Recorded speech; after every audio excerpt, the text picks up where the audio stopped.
Hello and welcome back to Ajewal Diaries. I'm your host Reena and I'm thrilled to have you here today.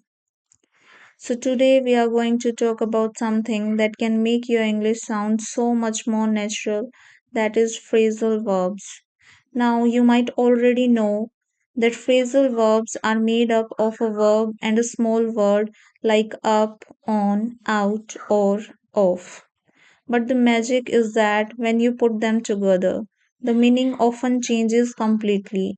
And trust me, if you want to sound fluent and confident in your daily conversations, phrasal verbs are your best friends. Let me share a quick story. A few days ago, I was on a call with one of my friends. While talking, I noticed that I was naturally using phrasal verbs without even thinking about it.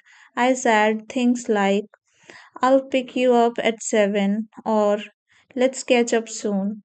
And that's when it hit me. These little phrases are actually the secret ingredient of everyday English.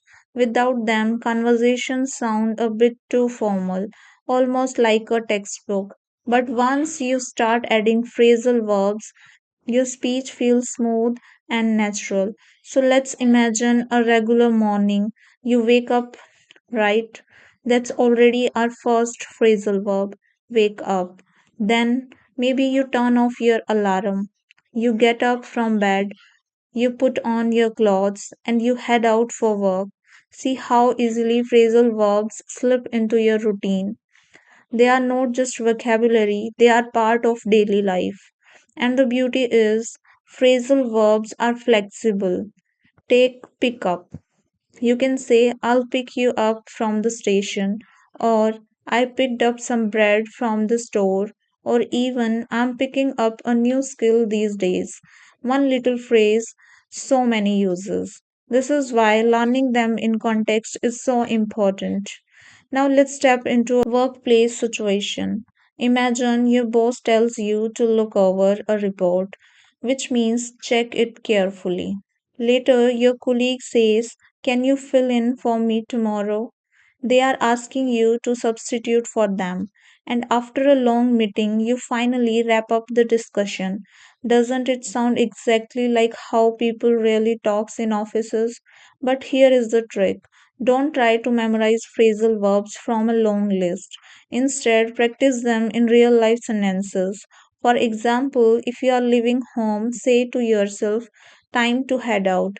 If you are meeting a friend after a long time, say, we need to catch up. This way, the phrases become part of your natural speech. And here is something interesting. You will notice that native speakers almost never say, I will arrive and have a conversation with you soon.